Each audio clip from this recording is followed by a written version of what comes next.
ಈ ತಾಮ್ರಲಿಂಗದ ಅಧಿಕಾರಿ ಚಂದ್ರಸೇನ ಎಂಬುದಾಗಿ ನನ್ನ ಹೆಸರು. ಹೆಚ್ಚಿನ ಪದ್ಧತಿಯ ಪ್ರಕಾರವಾಗಿ ಸಭೆಯನ್ನು ಸೇರಿದ್ದೇನೆ. ಶಿಸ್ತು ಕೂಟದ ಸಂಗಾರ, ವ್ಯವಸ್ಥೆಯ ರಂಗದ ಸಂಗಾರ ಎಂದಿದ್ದಾರೆ. ಹಾಗಾಗಿ ನಾನು ಸಭೆಯನ್ನು ಕೊಟ್ಟಂತಹ ಸಂದರ್ಭದಲ್ಲಿ ನನ್ನ ಈ ಪ್ರಜಾ ವರ್ಗದವರು ಎಲ್ಲರೂ ಎದ್ದು ನಿಂತು ಗೌರವವನ್ನು ಸಲ್ಲಿಸುತ್ತಾ ಇದ್ದಾರೆ. ಮಹಾರಾಜರ ಜಯವಾಗಲಿ ಶುಭವಾಗಲಿ ಎನ್ನುವಾಗಿ ಮಂಗಳಾಂಗಿರು ಬಂಗಾರದ ಹರಿವಾಣದಲ್ಲಿ ಮಂಗಳಾಕ್ಷತೆಯನ್ನು ತಂದು ತಳೆಯುತ್ತಾ ಇದ್ದಾರೆ. ಇದನ್ನೆಲ್ಲವನ್ನು ನೋಡುವಾಗಲೇ ಮನಸ್ಸಿಗೆ ತುಂಬಾ ಸಂತೋಷವಾಗುತ್ತಾ ಇದೆ. ನಾನೀಗೆ ವಿಷಯಗಳು ಆಳವಾಗಿ ಅರ್ಥವಿಸಿಕೊಂಡು ಪ್ರಜಾರಂಜಕರವಾಗಿ ಕಾಲವನ್ನು ಕಳೆಯುತ್ತಾ ಇದ್ದೇನೆ. ಏನಾದರೂ ವಿಶೇಷಗಳಿದ್ರೆ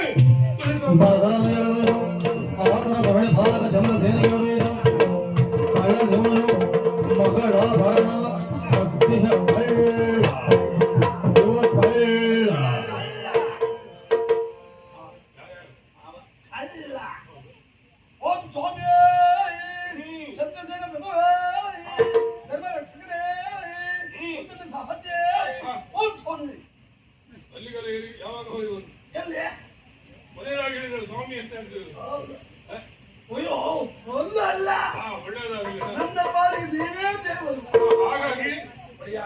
ಹಾಗಾಗಿ ಹೇಳಿದ್ದು ನೋಡಿ. ಅವನ ಹೆಸರು ವಿನಾಕರ ಅಂತ. ನನ್ನ ಅಂಗಡಿ ಮುಂಬೈ ಕಟ್ಟೆ ಬೆಂಬಲಿಲ್ಲ. ನನ್ನ ಪಾಪ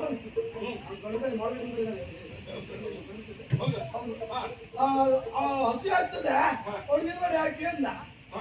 ಯಾವ ರೀತಿ ಸಣ್ಣಕ್ಕೆ ಅನ್ವೇ ಬೇಕು ಅಂತ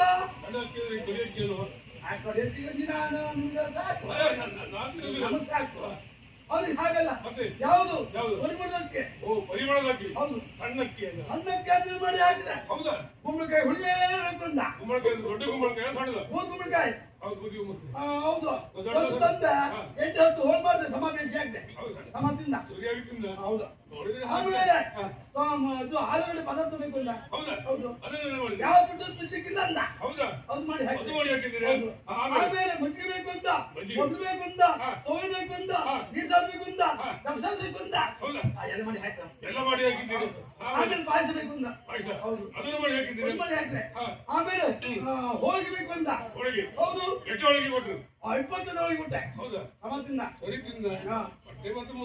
ಮುಂದುವರೆದ ತಿಂದಿಲ್ಲ ಹೋಗ್ತೇನೆ. ಆಮೇಲೆ ಕಡುಬು ಬೇಕು ಅಂತ. ಯಾವ ಕಡುಬು? ಹೊಟ್ಟೆ ಕಡುಬು. ಹೌದು 34 ಕೊಟ್ಟೆ. ಸಮಾತಿಂದ ಹೌದು. ಆಮೇಲೆ ಲಡ್ಡು. ಹೌದು ಆಮೇಲೆ ಜಿಲ್ಬಿದೆ ಅಂತ. ಹೌದು ಎಲ್ಲ ಮಾಡಿಕೊಟ್ಟೆ. ಊಟ ಆದ್ಮೇಲೆ ಬಾಳೆಹಣ್ಣು ಬೇಕು ಅಂತ. ಯಾವ ಬಾಳೆಹಣ್ಣು ಕೇಳಿದೆ? ಊಟ ಆದ ಮೇಲೆ ಆರೋಗ್ಯ ದೃಷ್ಟಿಯಿಂದ ಬಾಳೆಹಣ್ಣು ಬೇಕಂತ ಹೇಳಿದ್ದೆ. ನಿಮಗೆ ಗೊತ್ತು ನೋಡಿ.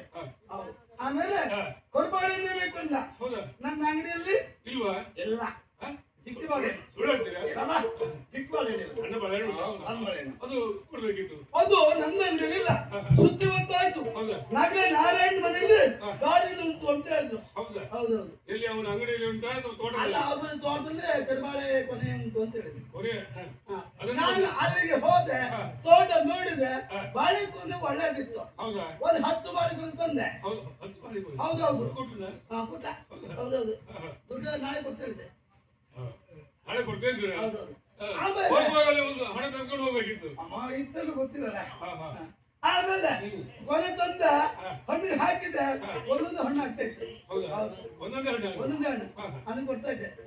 ಬಾಳೆಹಣ್ಣು ಹೇಗೆ ತಿಂತಿದ್ದ ಬಾಳೆಹಣ್ಣು. ಅವ್ರು ಯಾಕೆ ಎಂದು ಹೌದಾ ಅವ್ರಿಗೆ ಬಾಳಿ ಸುದ್ದಿ ಕೇಳಿದ್ರೆ ಹೌದು ಅಂತೂ ಒಂದು ವ್ಯವಸ್ಥೆ ಮಾಡಿದೆ. ಹೌದಾ ಇಷ್ಟು ವ್ಯವಸ್ಥೆ ಮಾಡಿದ್ರು ನನಗೆ ಮೋಸ ಮಾಡಿದ. ಇಷ್ಟು ವ್ಯವಸ್ಥೆ ಮಾಡಿದ್ದು ನಿಮಗೆ ಮೋಸ ಮಾಡಿದ್ರು. ನನಗೆ ಮೋಸ ಮಾಡಿತ್ತು. ಏನು ಮೋಸ ಮಾಡಿದ್ದಾರೆ? ನನ್ನ ಮಗಳ ಮುಖದಲ್ಲಿ ಕತ್ತಿದ್ದಾನೆ. ನನಗೆ ನಾಯಿ ಬೇಕು ಬೇಕು ಒಡೆಯ ನಾಯ ಅಂತ ಅದು ಅಲ್ಲಿ ಅವ್ರ ಮನೆಯಲ್ಲಿ ನ್ಯಾಯ ಬೇಕು. ನ್ಯಾಯ ಹೌದೌದು ಬೇಕು ನಿಮಗೆ ಬೇಕು ಬೇಕು ಬೇಕು ಬೇಕು. ಅದು ಬೇಡ ಇವತ್ತು ಬೇಡ. ನ್ಯಾಯವನ್ನು ನಾನು ನಿಮಗೆ ಒದಗಿಸಿ ಕೊಡ್ತೇನೆ. ಅದಕ್ಕಾಗಿ ನೀವು ಆ ಕಡೆ ಇರ್ಬೇಡಿ. ಮತ್ತೆ ಇದು ಬೇಕಾದ್ರೆ ಆ ಕಡೆ ಕೊಡ್ತೇನೆ.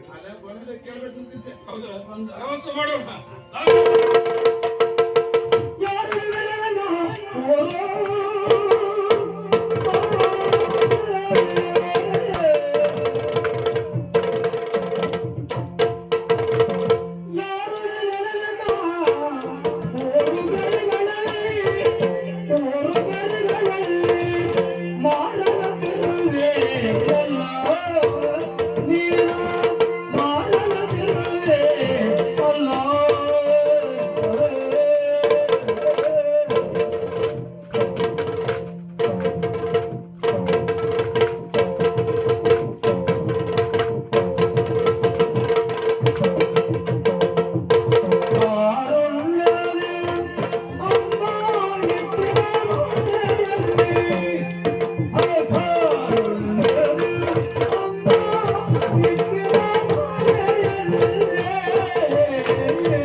ಆಮೇಲೆ ನಿನ್ನನ್ನು ನೋಡಿದಂತಹ ಅವರು ನಿನ್ನ ಮೇಲೆ ಕರುಣೆಯನ್ನು ತೋರಿ ನಿನ್ನನ್ನು ಕರೆತಂದು ಆಶ್ರಯವನ್ನು ಕೊಟ್ಟದ್ದು ಹೌದು ನನಗೆ.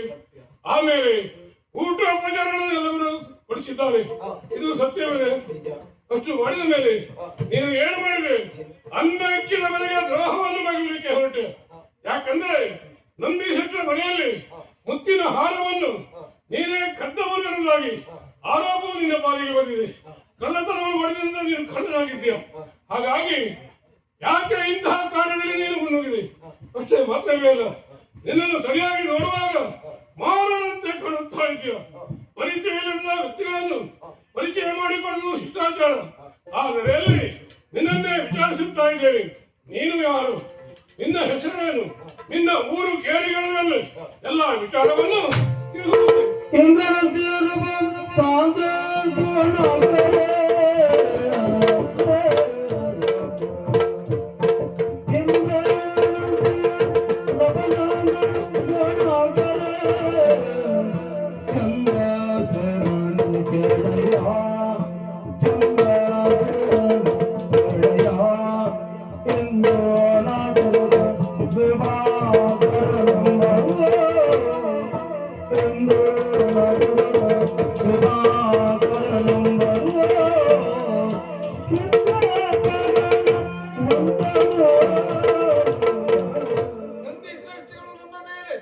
ಕಳ್ಳತನದ ಆರೋಪವನ್ನು ಹೊರಿಸಿದ್ದಾರೆ.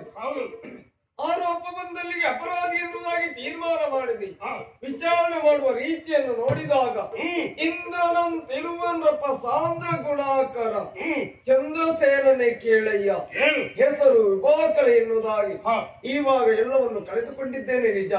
ನಂದಿ ಶ್ರೇಷ್ಠಗಳು ಹೇಳಿದ ಹಾಗೆ ಅವರ ಮನೆಗೆ ಕರೆದುಕೊಂಡು ಹೋಗಿ ನನ್ನ ಪಾಲಿಗೆ ಆಶ್ರಯ ಕೊಟ್ಟಿದ್ದು ಸತ್ಯ.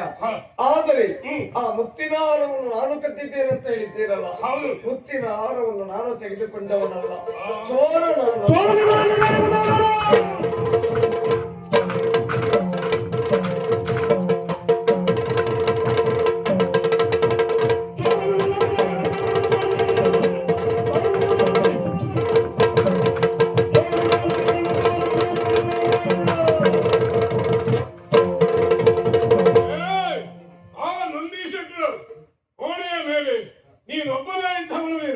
ಹಾಗಿದ್ದ ಮೇಲೆ ಆ ಮುತ್ತಿನ ಹಾರವನ್ನು ಕಿತ್ತಾರದ ಹಂಸ ಬಗ್ಗೆ ಸಿಕ್ಕಿಸಿಟ್ಟಿದ್ದಾರೆ.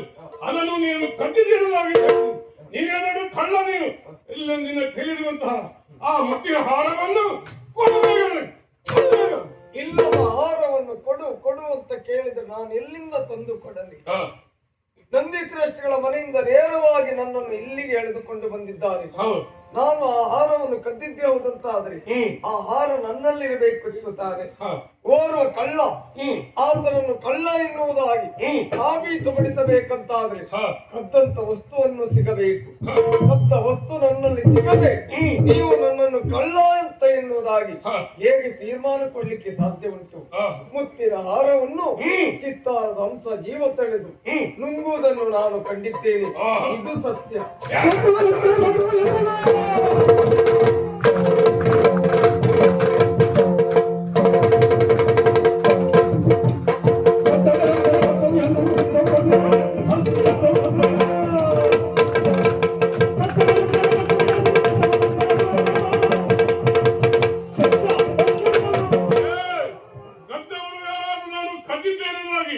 ಸತ್ಯವನ್ನು ಹೇಳ್ತಾರೇನು?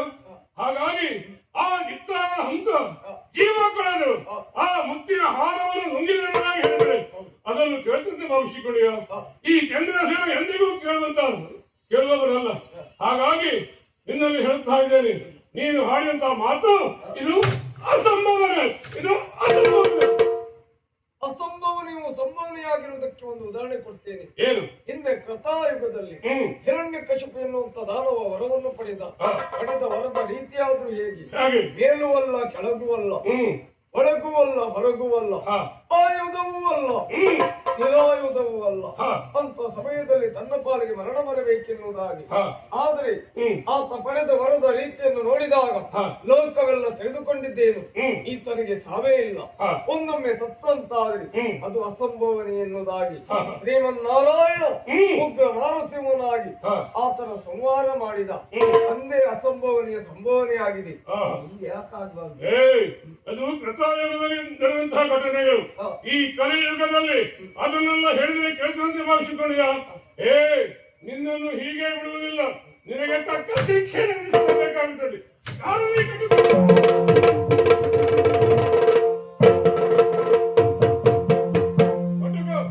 ತಡ ಮಾಡಬೇಡ. ಕತ್ತಲಲ್ಲಿ ಆವರಿಸಿಕೊಂಡಿರುವಂತ ನಿರ್ಜನವಾಗಿರುವಂತಹ ಕಾಡು, ಹರಳುಗಾಡು, ನೀರಿಲ್ಲದ ಸ್ಥಳದಲ್ಲಿ ಇವನ್ನು ಎಳೆದುಕೊಂಡು ಹೋಗ್ಬೇಕು. ಇವನ ಕಾಲು ತುಂಡು ಮಾಡಬೇಕು, ಕೈ ಕತ್ತರಿಸಬೇಕು, ಕರ ಚರಣಗಳು ಎಲ್ಲವೂ ಇಲ್ಲಿದ್ದ ಹಾಗೆ ಮಾಡಬೇಕು. ತಡ ಮಾಡಬೇಡ.